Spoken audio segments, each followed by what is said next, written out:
Y'all.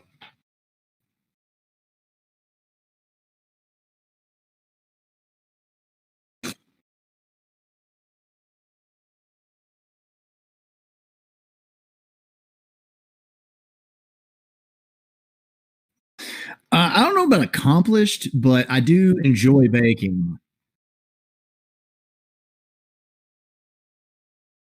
It was, it was. I would have gave it like an 8.5. It was like I still need to get.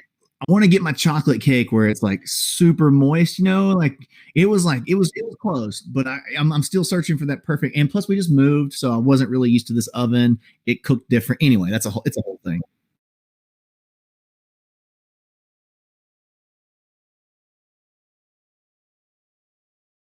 That's right.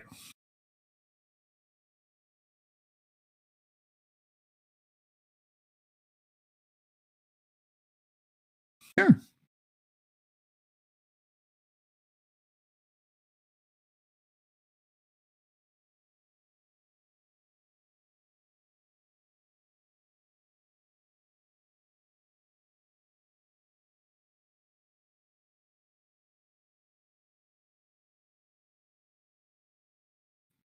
It can happen. Yeah, I think the screen I see on YouTube shows that it's still waiting. None of this is going in there yet.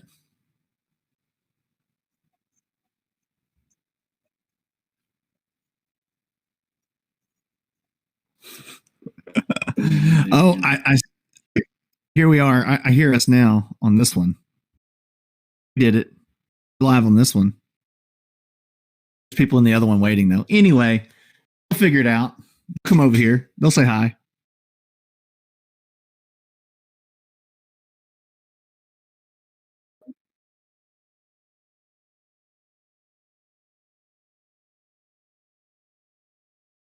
Yep. We did it.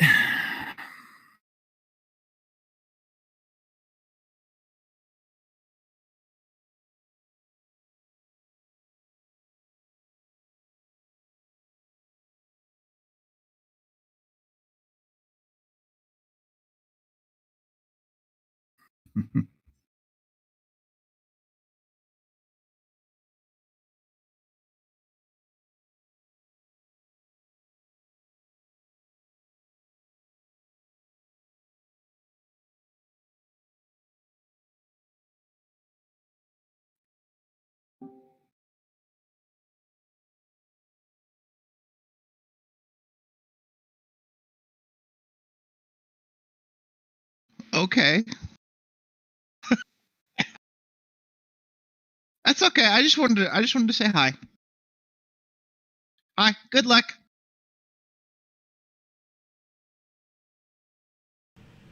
Never a dull moment at Tabletop Rebellion. How about now? How about now? Now we're cooking. All right. Now we have sound. We had a visitor and we have sound. We have James Hudson and technical glitches per usual. All right. That's what I really built the first 5 minutes of this in for, is to figure out what button Kim didn't hit correctly. Right. I just don't write that on our script. All right. Well, now that we are going, we're going to try something a little different on Thursday night. And there's always a lot of these questions that we ask people throughout the interview that we're talking about. We're going to rapid fire them at you instead. Now you can elaborate a little bit. You got a little bit of time. If you really want to dive into one of these questions a little bit more in depth and explain your answer, that's okay. Sure. But otherwise, sure. I'm a talker, so we're going to put you through what we are tentatively calling the Rebel Run Through. Okay. Question number 1. What game got you into the board gaming hobby? Power Grid. Really? Yeah, I had. I'm actually a fairly new convert to board gaming, so it was 5, 6, 7 years ago at this point, I guess. And Okay. had some friends who we played Warcraft together, and they're like, "Hey, do you want to come over for board game night?" And I was like, "I don't want to play Monopoly with y'all." And they were Right? like, "We don't play Monopoly." So they introduced me to Power Grid, and then I went down the rabbit hole. It's totally a rabbit hole too. We've talked about that many times. All right, so Power Grid, cool. Like, that's not your normal answer. I like it. So question number 2. What is your favorite gaming mechanic? No, I don't really have any that I particularly like more than others. I mean, I really like them all because I like more so the game. Totally. I would say more, it's not a mechanic. I like interaction. So anytime that me and people at the table have a lot of interaction, that's what I lean into. So sometimes that means it's a social deduction game. Sometimes that means it's a worker placement game. So it just really depends. That's cool. I feel like it varies by like what kind of. Sometimes I'm really in the mood. Like I'll get on a kick where I really like deck builders, or I get on a kick that. But you're right. It's really I come to the table for that interaction more than anything else. You're totally right. All right, number 3. Now this does not have to be a game. I guess I feel like I should specify that. What are you most likely to bring to game night? Well, I guess first of all, that depends on whether or not I have been tasked to learn a game. Right. If I've been tasked to learn it, then I've learned that game. Because I don't know about y'all's gaming group, but there's nothing that kills a game session faster than somebody taking out a game, setting it up, and then opening the rulebook to page 1 and reading a rulebook to the players. Oh my gosh, yes. It just is an axe right in the middle of the game table. Yep. So our groups, we all split up duties of learning games and then coming into that and being able to explain it via not reading the rule book. So I would say whatever I've been tasked with to read, or whichever Kickstarter that's come in that I'm most excited about playing, getting to the table as quickly as possible. Yeah, we've been known to, if we have a game, like we may bring it and be like, look, we got this, but we can't play it tonight because we don't know how to play it yet. Like we will. Because it's just painful. You're right. It's totally painful to sit there and do that. Now, if it's a small box game or something, we can read the rules together. That's fine. Yeah. Ain't nobody trying to have a rule book read to them. That's no good. Oh gosh, no. That's the quickest way to put the fire out at game night for sure. Question number 4. What is your favorite gaming snack? Oh gosh. First of all, snacks can't be at the game table. So there's That's why we put that question in there. That is totally why, because you are either okay with snacking at the game table or not okay with snacking at the game table. There's real no in between. No, eat before you get there. Unless we're doing like an all day thing or something, but then still break. Then you take a break and you go eat. Like totally. Maybe pretzels, because literally pretzels have no residue for the most part. Like I would say pretzels if you had to make me pick something. If you had to. Now I do have some friends that have been known to use chopsticks. So they will bring a bowl of chips or something. So their fingers do not get creepy and with weird little residue on it. They will use chopsticks to eat cheese puffs or something insane. I would say those people are just showing off because they want to be able to pick up chips. I feel like it's a lot of work. It's too much work for a snack, man. And question number 5. Do you read the rule book to learn a game or watch a how to play video? Oh, both. I am a big proponent of watching a video first.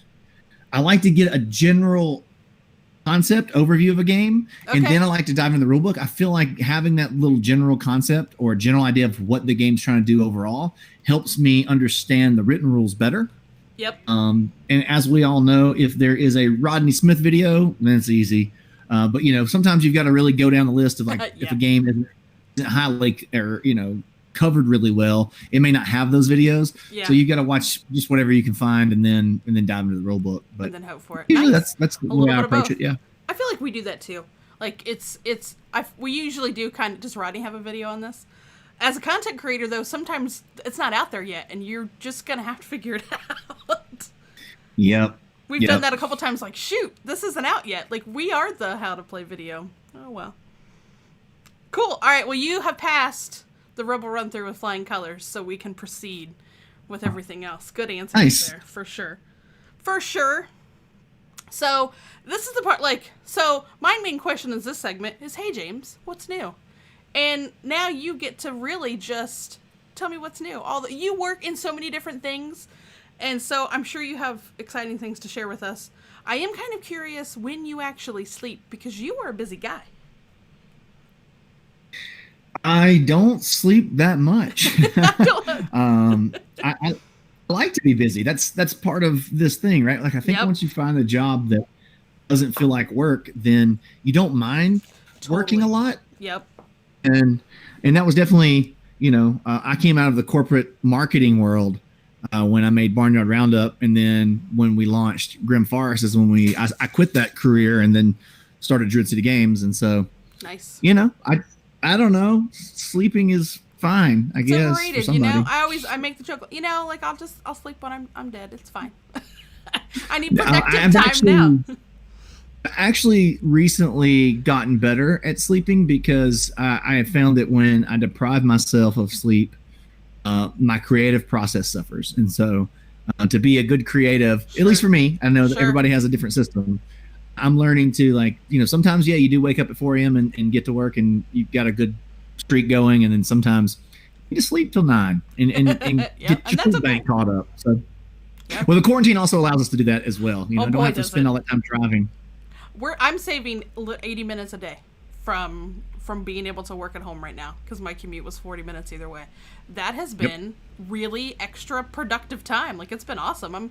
I know someday things are going to go back to how it's something, and I'm going to go back to the office, and I'm going to miss that a little bit, but I'll catch up maybe on some more podcasts and stuff.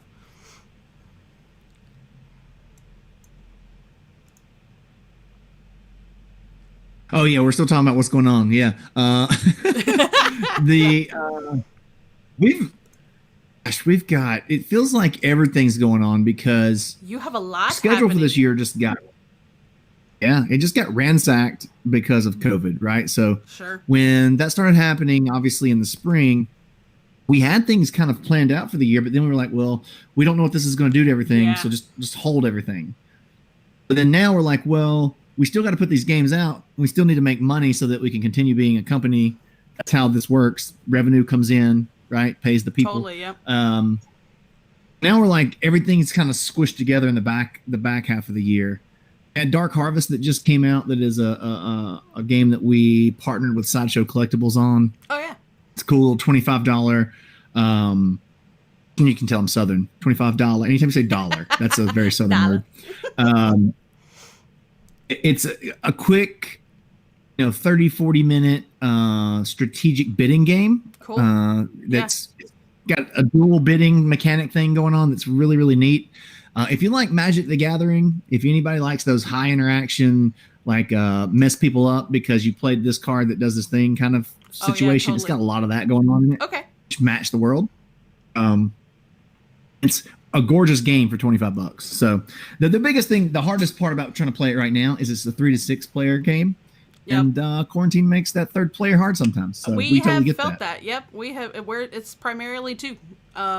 Unless it's something that we can get on a camera and can play.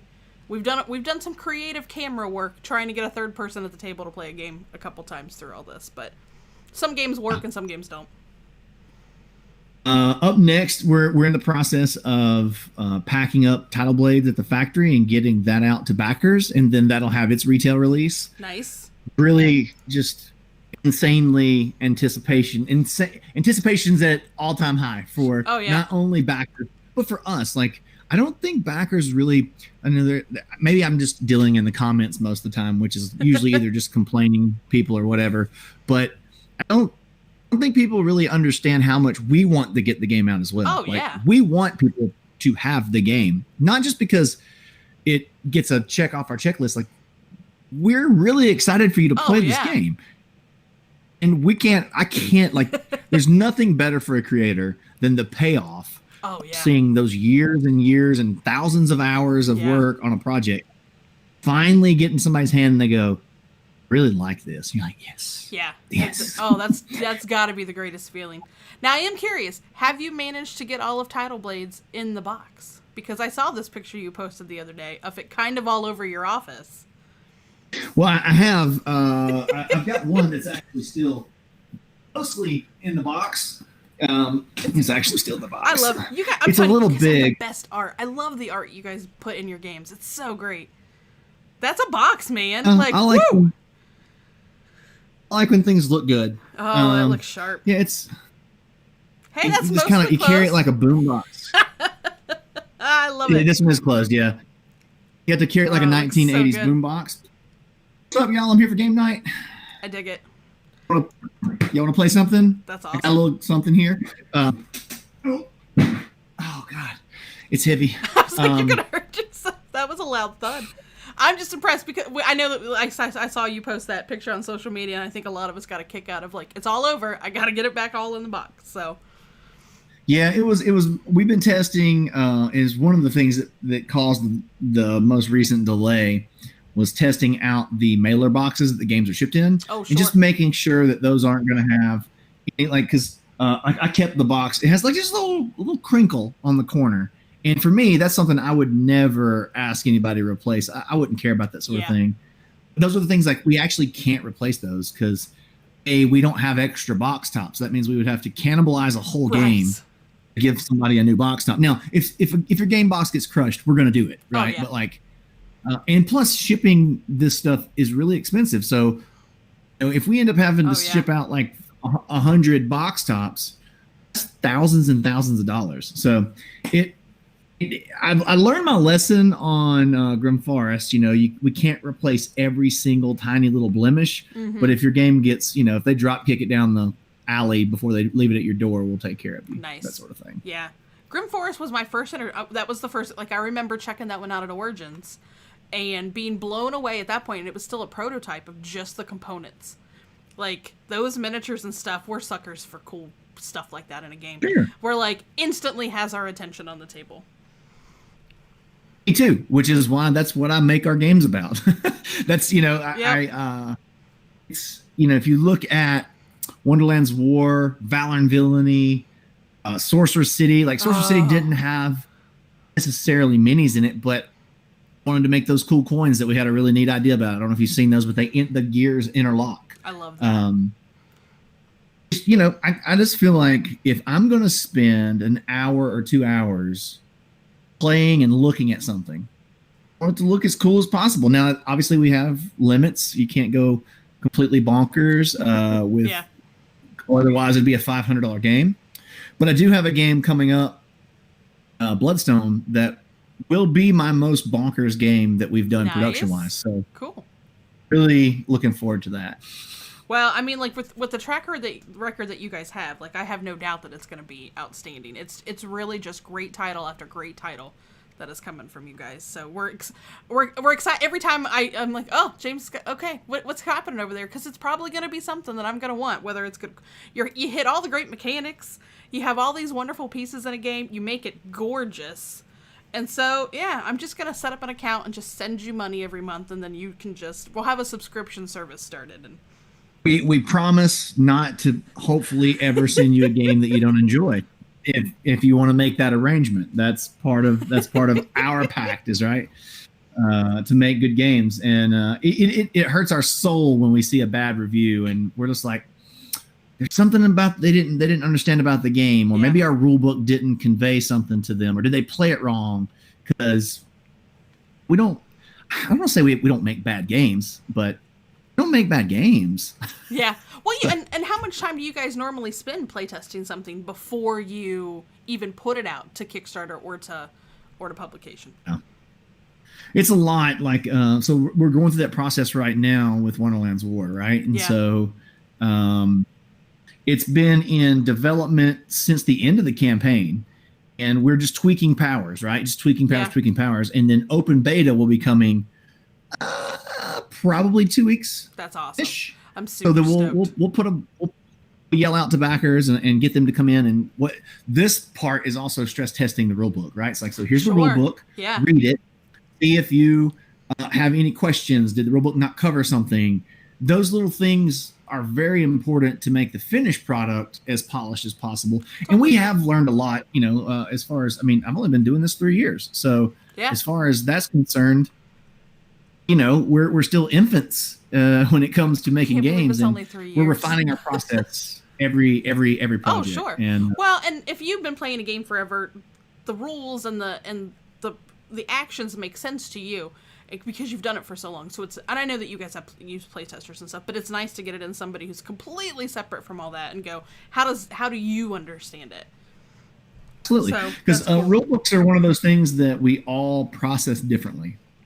So if you're a visual learner, or if you like to read the dictionary to learn things or whatever, right? Like everybody processes that differently. So one of the things that we do is we have a consultant who has never played the game, Okay. We hand them the rule book. We put them in TTS, and we're like, the thing, right? And it's somebody who it's a content creator, and they make videos explaining games. Oh, so nice. Perfect. It's great because what they do is they go, well, if I was building my video, this is the order that I'd put all the information in so that I could best teach it to somebody. That's really helpful. And we love their videos, so we know that they know what they're talking about. And so then we take all that feedback, we rearranged it. We just finished this process. And so now I give them back the rule book, and I'm like, here you go, take a look. Did this hit your expectations? That sort of thing. So nice. That's a great. I don't know. I think everybody thinks like just get this bucket of money on Kickstarter and then just go make our game. And there's still so much work to do. But you reap the rewards at the end of it, right? I mean, the whole Kickstarter, you're pushing out money out front, and then you're waiting for a game. But if you give them the time, if you give publishers the time to create a masterpiece, you're gonna get a masterpiece. And I still don't think like your delivery stuff it's not like somebody's waiting 2 or 3 years for a game. You guys are still really making great strides in really what is a short amount of time. I mean, I'll be the first to tell you that I screwed up a bunch on Tidal Blades, and it being a year late is 100% my fault. I can list a whole litany of reasons why we're this late, but the biggest thing was and mostly me, bit off more than we could chew on this project because it was such a big project. Yeah. And the things that we're talking about, all these different buckets that have to be stress test fixed and build rule books. And the days turn into weeks and the weeks turn into months, and you look up and you're like, wow, we're way behind schedule on this. And then you get into production and you have any sort of hiccup there, logistics, you have hiccups. A global pandemic slows you down. Yeah. It adds up. Yeah. Well, but you guys have done a great job being transparent, I think. That's my personal opinion, but I think you guys have done a great job being transparent to backers and even the community as a whole. I think communication is very subjective. I'm glad you think that. There's plenty of people that have told me very bluntly that we do not communicate well. And that's one of the big reasons why we hired Maya Coleman, brought Maya on. They are phenomenal. And Maya answers people in almost real time on Facebook now. And they hold me accountable to like, hey, we need this update's due tomorrow, or this update's due next week. What here's my bullet points that I want to touch on. Are you going to fill out that information? I need that from you. And so Maya's on me constantly. Cool. Maya's already on me about schedule stuff for Wonderland's War, and upcoming Kickstarters that we're working on. So it's with me being like a 30,000 foot head in the clouds kind of guy, like you need somebody who's more organized, Excel spreadsheet, taskmaster, making sure you stay on course. Oh yeah. I mean, in my day-to-day work, we have people that's their, we need them. They keep us in line. Yeah. And that was something that took me a long time to really, I don't know, I guess early on I thought I had all the answers. I knew everything. I had all the best ideas. And you learn pretty quickly on big projects that you can do one that way, but you'll burn yourself out. You really have to put a strong team around you that complement your weaknesses and let them and trust them to do their thing. Totally. Yeah. No, I could not agree more. But I mean, even with this one, I think that you were still building an excellent reputation in the community of you're still delivering excellent games. Like if you do have a hiccup, I think you guys are very much showing, okay, we recognize this, we're going to fix it, and we're going to learn from it next time. And that's the part that I think you guys have been really transparent about, at least for my communications that I've seen and the stuff that you guys post. That's the goal, right? Like, I would hope that in 3 years from now, I'm not making the same mistakes that I'm making today, right? Sure. If you're working, you're making mistakes. That's just part of it. Totally. You just hope that you're not, making big mistakes that ruin things.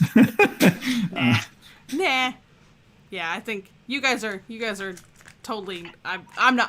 I think we see Druid City Games. We go, cool. There's going to be some great games behind that. I mean, I think that's the important part. I am over the moon. Like I said, for Tidal Blades, I think. So I got one of the first non-paid reviews, which we don't pay any reviewers, but you know what I mean. Like it's a we didn't send them the game. It was just they got to play it because another reviewer had it. Oh yeah. And it was Blue Peg, Pink Peg. Yeah, yeah. And then they gave a kind of their first impressions of the game on their latest episode on the podcast, and they were really happy with it, and they said all this positive stuff and didn't really have anything negative to say. Nice. Which is a good feeling, right? To me, that's a good sign that people are going to really enjoy the game. And I think one of the things people are going to really enjoy, which is, this is a weird thing to say, because most of us, especially if you're a content creator, you probably play a game once or twice and then you move on to the other hotness that you've got to cover or that you want to cover, right? Sure, yeah. It's a game you could play 25 or 30 times. That's awesome. And you will just be scratching the surface of the content in the game. Wow. I love stuff like that. I mean, because we often say with our schedule, we've tried to make it a point to at least one day a week, we're only playing games that we want to play. Not that we have to play because we're doing something. We want to still be able to enjoy the hobby as a hobby. And it's always like favorites like that come back to the table. We still have a few things on our shelf of opportunity, shelf of shame, whatever you want to call it. Sure. That we're slowly working through. But that's awesome when you know that you can keep bringing it back to the table and enjoy it every time. I mean, you can't ask for much more than that in a board game. I think it has a different approach than some other games because it does have some modular stuff. So like if you want to add in this deck of cards type of thing, so there are some modular components, but it's more along the lines of those characters, the 4 main characters in Tidal Blades, and the way that they have this asymmetric deck of cool abilities, right? And so every game that you play with Echo, for instance, like the little Axolotl, I never say that right, but Axolotl is the best I can get. Axolotl, I don't know what you call those things. But it's got like 15 cards in it. And you may only get 3 or 4 of them out and combo them together in a certain way in a game session. So then there's still 2 to 3 times as many cards in the deck that you didn't get that would give you cool abilities. Oh, nice. And so you need to play that character 2 or 3 times before you really see all the fun combos you get. Well, then there's still 4 more characters if you got the expansion, 3 more if you just got the base game.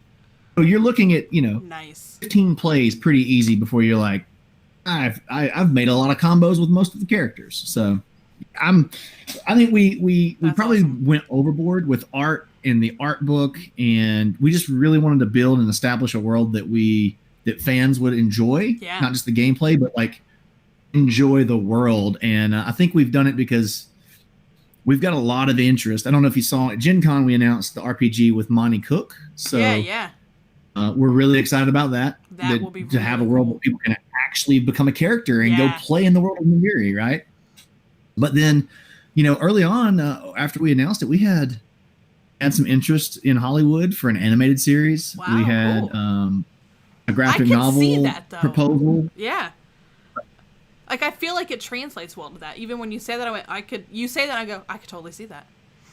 Oh, I mean, I'm a huge Dragon Prince fan, and I'm just like, I want that team to make a Tidal Blades. Oh, like that art style mixed with Tidal Blades would be a gorgeous animated series. So I'm here for that.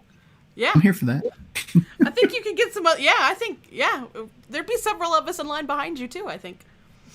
Sure. And it's one of the reasons why I joined Skybound. Right? Is they're based in Hollywood.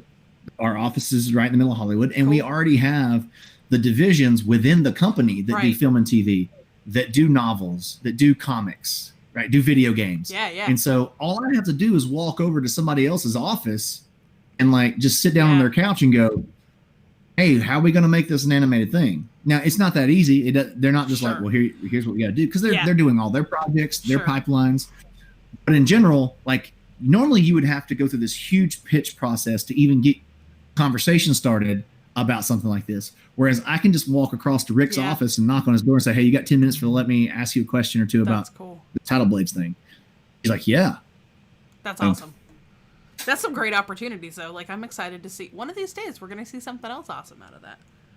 I got a feeling. I think so. Now, I will tell you, so, to hop back over to Wonderland's War, so, there he's back. I went, woo! I mentioned, I think when we were off camera, that one of our fellow rebels on the show, Matt, had seen Wonderland's War down at PAX down in Texas a while back. So our very first podcast episode was Matt. I was super convention jealous at that point. giving us a recap of everything that he saw. But we most definitely spent most of our time talking about Wonderland's War. He, just in that conversation, he sold me on the game. That was before I think you guys even had it on Kickstarter. So, and I know you guys are still tweaking it. I've heard some rumors that there's a 2-player mode that's coming with it. And I'm curious, how is that coming along? It's great. There's not a big set of rules. It's literally like one page of the rule book that just gives you the variants, the little things. Cool. It's the type of game that just needed a few tension makers, if that makes sense. Totally, yeah. For a 2-player, right? Simulate another pressured outside motivation, right? Yep. 2 is too in that game. It's too on rails. You need that third piece of influence, and so finish. It's got just it's really just 2 or 3 things, and we're actually going to do a live stream probably next month. Cool. It's a couple weeks to really show off that 2-player mode. That's awesome. Yeah. That's one that, like I said, we've been following that one a ton. The artwork, like I mentioned before, is absolutely outstanding in that game. There are miniatures. My husband is already somewhat chomping at the bit. He's a big miniatures painter. I don't have the patience for it at all. But I may have a biased opinion, but I think he's pretty good. So, and it's different from the kind of stuff that he normally gets to paint. So he's totally already, I have some, we could do this. And I'm like, all right, I guess. So that you can be happy with miniatures, we'll have to, we'll buy this game just to make you happy. That's how I push that. One of the things that's great about these minis, and very similar to say like Grim Forest's minis, right? Oh yeah, is that because they're cartoon characters, they have bigger features, right? Mm-hmm. There's not like these tiny little sashes and like they have these big cartoon kind of builds to them, and it allows the painting process to be a little different, and a lot of people say a lot easier because the minis are good sized and they have big features. So, you're not in there like trying to get like a little tiny nose. Oh, yeah. Like a tiny pupil and a tiny eyeball. Yeah. I can't even. Yeah. I can't paint for crap. So I might as well just dip them in a paint color and call it done. Because that's what, no matter if I try with a brush or not, that's what it's going to look here's like. Here's what I do. If I'm going to do anything, I don't know if y'all can see this or not. Yeah. This is a mini from, put a wash on them just to bring out the details. I can't probably see that because my camera doesn't autofocus. But just to give them a little pop, they look better. No, like flat gray, and that takes zero talent. You dip the brush in the wash and go. Well, they have these contrast paints now that they swear that anybody can use, and that you can get all kinds. And they're mostly it's like you're using washes, but I haven't attempted to even. Let's go buy a couple like $3 minis that I'll give it a try on, but I'm not going to do it on. I'm not doing it on one of my game minis. It's not happening.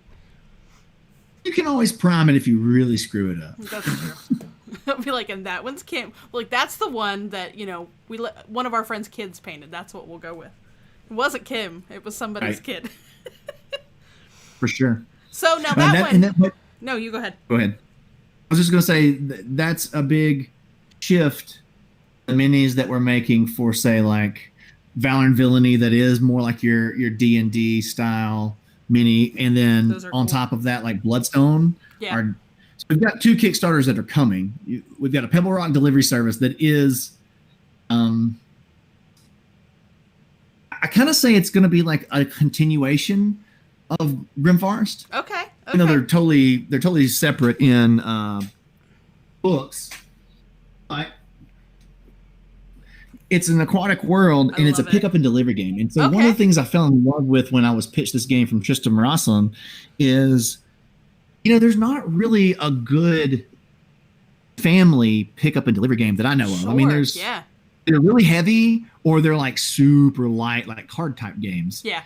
And this, I think, one of the big goals was make it where the kids can play it, right? And when I say kids, 8 and up. Sure, it's not going to be like Haba type games, right? It's going to be like 8 and up. Yeah. But the parents will enjoy playing it. And so while that was kind of our whole goal while we were developing this game was, let's add as much depth to the game that makes sense. Yeah. And then I would go test it on my kids. Nice. And see, so we would add mechanics, and then if if they were just like not even paying attention to that mechanic, we're like, well, they don't pay attention to that, so we can't put that in there. Yeah. And so I feel like we've got a really, really good balance. Awesome. I think this is going to be a game. It's going to be gorgeous because this world is just. I love it already. Beautiful. And it's got the pickup. It's like a 45-minute game that you could play with grandparents. You could play with kids. Oh, that's nice. And I feel like as a gamer has enough teeth that I enjoy playing it. So. Those are always such a nice. I love having those on our shelf because, like I told you, I live in a very small town. There is not most of our gamer friends live a little bit of distance away from us, so it's nice to have something that you can pull off the shelf that other people are still going. They're not going to get intimidated by it. They're, you take a big game off the shelf. They're like, whoa, no way. Even if it's simple to explain, and that one just holding up like that seems. The art's really cool. It seems very approachable. It's gonna have that same like $50 price point of say like a Grim Forest, but then have it's gonna have I think 13 minis in it. Oh, cool. You know, the lighthouse looks cool. The big round circular board cool. Has that. It just draws people in. So that's gonna kind of be along those same lines of say like the Wonderlands of War and the Grim Forest minis if you like painting those minis. Nice. But then the next game is my baby. Bloodstone is this was actually my very first game design. Okay. And I was too chicken crap to actually lead with it. So I made Barnyard Roundup instead because I was like, I don't know what I'm doing. I can't put out a CMON level type production with my very first campaign or I'll screw it up. Yeah. And so I've sat on it for 5 years mostly. Wow. And now it's ready. It's ready for the world. And you know, they're letting me literally do everything on this. I've so made exciting. a 3-4 minute fully animated trailer with original music and an original song to debut the world. I mean, we're talking like World of Warcraft, Warbringer type video situation, cool. Right? Yeah, it's also been like a year's worth of work. I don't know if I ever want to make another trailer like this ever again. We could have made a whole game with this amount of art and just and goes effort. to show you what that kind of art stuff really, it's hard work, people. Yeah, I'm over budget. Don't tell my boss. And then like we're also doing something that I don't know if anybody's ever done this before, but we're doing a novel with Bloodstone. Whoa. So we've already signed an author. They're in the process of writing the book. We've built a world Bible, built this big history, big lore. So exciting. And so as an add-on, people during the campaign will be able to buy a novel of the world that you're going to be able to play. And I think I hope people get from this is our commitment to really building out the worlds that we're putting games in. We're not just slapping themes on games and pumping them out into the world. We really want to build big IPs that people can be excited about. I love that concept too, though. I just love that. Like when you're like you said, building a world of it, because there's so much opportunity after that. I mean, we'll see, right? I mean, you don't know. I mean, we could be, people make. I mean, you go to Netflix, right, and see all of these fantastic. Or I'll say some are fantastic, some are garbage, but True. All of those productions have millions and millions of dollars and thousands of hours of effort put into them, and some are big hits and some aren't, and that's just that's making art. Yeah. But this is the kind of art we want to make, and so that's kind of what we're committed to doing. And they let me on this one really line up a novel and line up this animated trailer, and then like the gameplay. This one's actually going to be we're doing something a little different with Bloodstone. It's going to be a Kickstarter exclusive, so it won't go to retail afterwards. Mainly because it's going to be kind of expensive. There's so many custom dice, and there's so many minis in this game. You said like two of my favorite words. It just if you like dice chunking. Oh man, you should see the D&D dice bag that is buried around here somewhere with way too many sets of dice. I have a dice problem. I'm gonna nerd out for all right, I'll just clock me. Only give me 30 seconds, or I will talk about these mechanics for all night. So one of the coolest things about Bloodstone, right, is if let's say you're playing Vrock, the barbarian. He has these bleed dice. So when he hits you on your turn, you're rolling your 3 attack dice and you're making your moves, right? Yeah. Everyone has these custom dice that are kind of tied into their spells, essentially. and their abilities. And so like if I hit you and I'm like, oh, and I'm going to apply a bleed, I actually take my custom bleed die and I hand it to you, and it goes into your active dice pool. Oh, and so cool. on your turns, you're having to roll your attack, but you're also bleeding every time you attack. Well, cool. The fire mage also may give you an ignite die, and the monk may give you a transcend die. And so on your turn, you could be rolling dice, your attack dice, ability dice for you, and all these other things that people have. Sometimes you got like 8 dice in your hand. You're just like, oh god, what's going to happen? Roll low on the dice. I want you to roll low on. Oh, that's and then cool. the big nerdy part that I'm really excited about, because I am a big Warcraft nerd. I grew up on Warcraft. I failed college because of Warcraft. Like I got a flunky, but seems to work out okay. I think you're doing all right. And so has PvP and PvE, and there's a gauntlet of raid bosses essentially that you fight as a team in co-op mode. And I'm really proud of the mechanics we've come up with there. It's really, really streamlined, but it's really good and difficult to beat these bosses. So that's awesome, though. Anyway, it's more rewarding when you beat them. You know, if I go up to a boss and it's not a hard, you're like, all right, well, that was kind of. But when you have to really fight for it, like, I don't know, I'm just more invested in a game that when it does that. I don't want it to kick my tail every single time, but I want to make it feel like I earned it. I think, the first boss, we've set it up to have kind of a scale. So the first boss, you should probably beat it the first time you play it, but you might get close and then have to play it one more time. Yeah. And then after that, it kind of ramps up in difficulty until you get to the last boss, where you might need to fight it 7, 8, maybe 10 times before you beat it. That sounds awesome. I cannot wait. You've said, I'm like, yep, okay, yep, here, James. Just well, the we'll other set big up that thing deposit when we're done tonight. Is you got it. Is we working with David Kegg, the artist, and he's worked with Riot, with League of Legends, and Blizzard. That's one of the big reasons why we went to go work with him. And I mean, you're looking at Magic the Gathering, Blizzard level art in this game. It's just a gorgeous game and a gorgeous world. So okay, I think that's exciting. You were okay. You didn't. I did not do make too 30 seconds. You also didn't stop me. I didn't stop you. Your secret's safe. Well, I was excited too, and then it could have gone terribly out of control. So now we've talked about several games. So if people still want to try to get in on any of those, is it possible? So we usually run our pledge managers all the way up to the point of no return. So once we have to turn in our manufacturing order numbers, we keep it open as long as we can.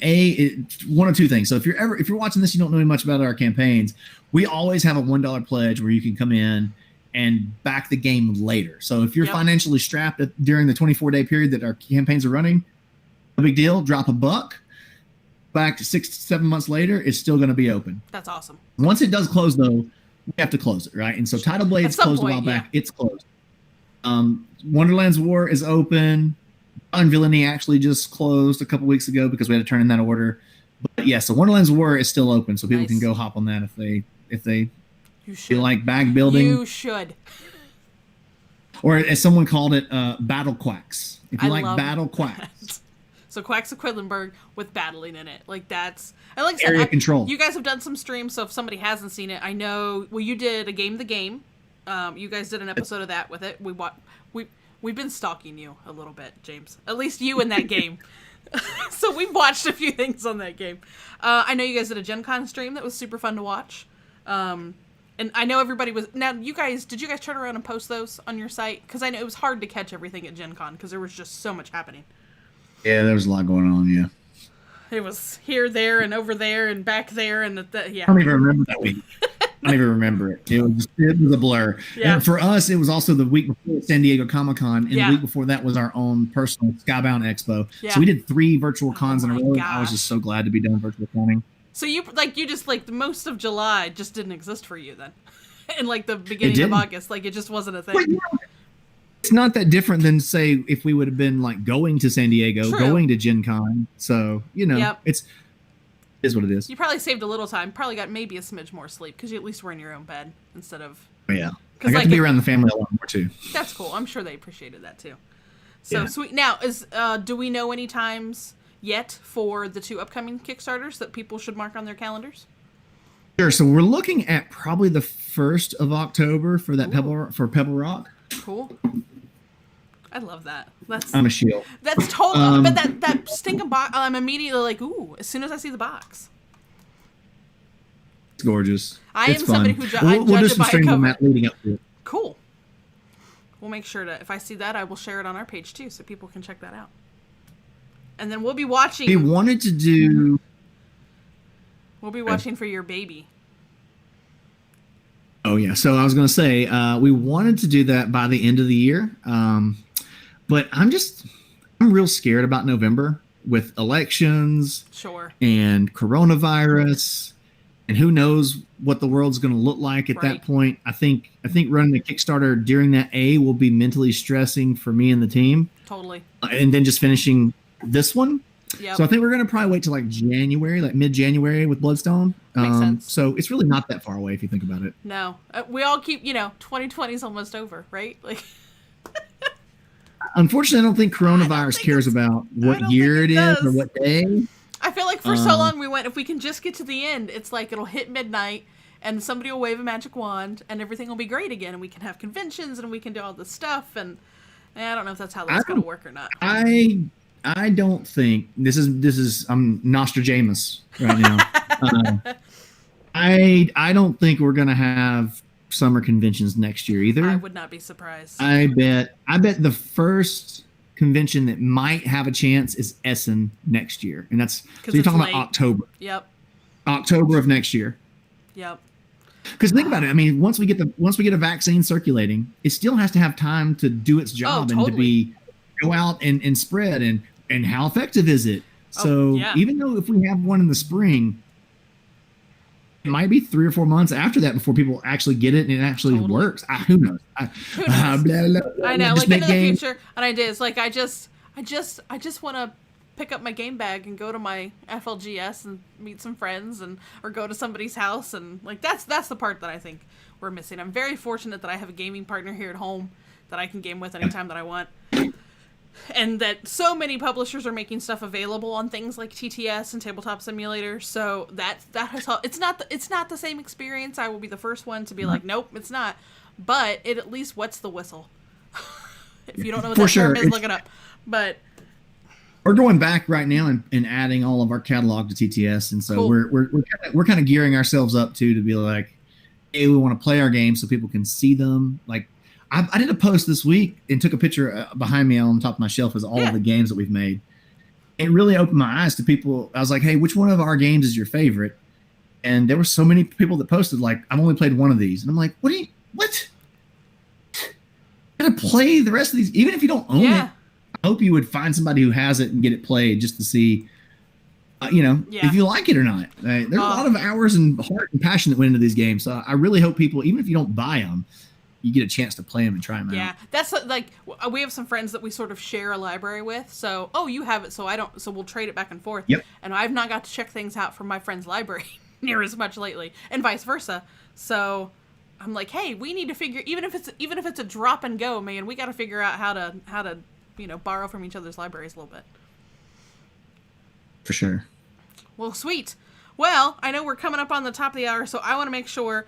If people are under a rock and have not paid attention to most of this little show, where on earth can they find you? So, depending on which social medias that you enjoy partaking in, we're on all of them. So, if you go look up anything Druid City Games, just follow those things. I still post to everything. Skybound Tabletop is on things. You can follow that. But one of the easiest and most straightforward ways is to go to the Druid City Games website, go to the Contact Us page. We have a newsletter sign up. Sweet. We do one of those a month, and it's mostly a recap of all the projects and any big news that's been announced. So we don't spam you. We don't sell your information. You get one email a month that just says, here's all the crap that we're doing and where it's at in the process. I need to do that so I can be prepared. All my Christmas money I'm tucking away for a Kickstarter in January. And then obviously, please, if you're into Kickstarters, go follow Druid City Games and Skybound Tabletop as a creator, so that when we launch stuff, you can at least see if it's a thing for you. We understand money and like game shelves. Like, I don't buy every game that comes out, so I wish I could. But at least check it out. Yeah, the square footage of my house says otherwise. In fact, we've mentioned that. I've mentioned on here. I was like, we've got to start making choices. There are too many wonderful new games coming out that I have to figure out how to make room for. So, when we moved from Alabama to California, we went from 1,600 square feet to 825 square feet. And so I went from around 750-ish games to like 150. Pulling 600 games was that had to hurt. Painstaking. Yeah. Well, because you can. I don't know if y'all ever watch Things Get Dicey. Paula Deming. Oh yes, she's great. She did a video on culling her collection, and that was me. 100%. Yes. Like, go watch that video. A, you're gonna laugh your butt off. And B, totally. It was me, because I was like, I would hold a game and be like, well, I haven't played this in 2 years, but if this person comes over, this type of person, it's the perfect game to show them. So I need to keep it, because that's the reason why. And you can justify every one of those games. It was pretty tough. You totally can. Well, and I've made, because I've had enjoyment out of them, I've made an emotional connection to this inanimate object. And now it's my buddy, it's my friend. It exists with me all the time. It's like letting go of it is ending a relationship or a friendship, and I can't let that go. It doesn't matter if I haven't played it in like 2 years. It just is like it's gonna be so sad, and it's a problem. I will say, it was, once I got my head in the right headspace and started culling, it was pretty therapeutic. It was pretty it was pretty therapeutic. Yeah. Because once you've done it and you look at what you have left over, it feels like a manageable. You have 750 games. You can't play 750 games. Right. And then you got this weird guilt of like, why do I have it? I should be playing these games, but I don't. Why did I just buy brand new games when I haven't played games that I want to play? Oh my gosh. When you get your collection down to that manageable level, you're like, I'll play this right now. Let me tell you my method real quick of how I did it. All right, I want to hear this. I categorized the games into mechanics. Okay, that's a good idea. And then I said, from there, I went, what are the best 3? Yep. Okay, these obviously are not going away. These are staying. That's really smart. Then out of the rest, which ones am I going to play? Or if somebody come over and said, hey, let's play a worker placement game, and they would point to my worker placement section, right? Yeah. And they're like, well, let's play this. And you go, you don't want to play that one because this other one's better. Like, then get rid of that game. Yep. If you're going to suggest people away from it. Yeah. And as I went through that process, I found myself doing that. And I was like, I would recommend one of these 5, not any of these other 7. Yeah. So just get rid of the 7. Because as you build a collection, it does happen that a new game comes along and does that mechanic better than an old version of something that you had. Mm-hmm. Like, it's just the nature of the way, it's imitation is the greatest sign of flattery.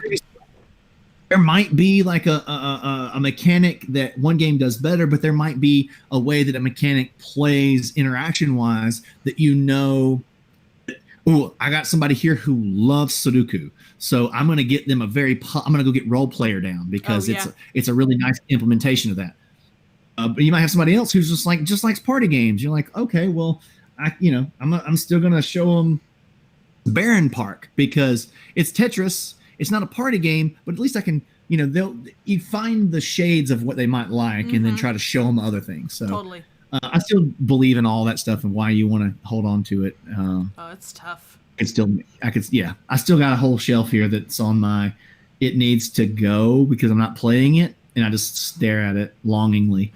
Yeah, you're like, well, I should give it to a home where someone can love it and take good care of it and play it because I'm the same thing. There are 2 of us here. We are never going to get through all of these games. But there has been, You're right. That video is of Dicey's is hilarious.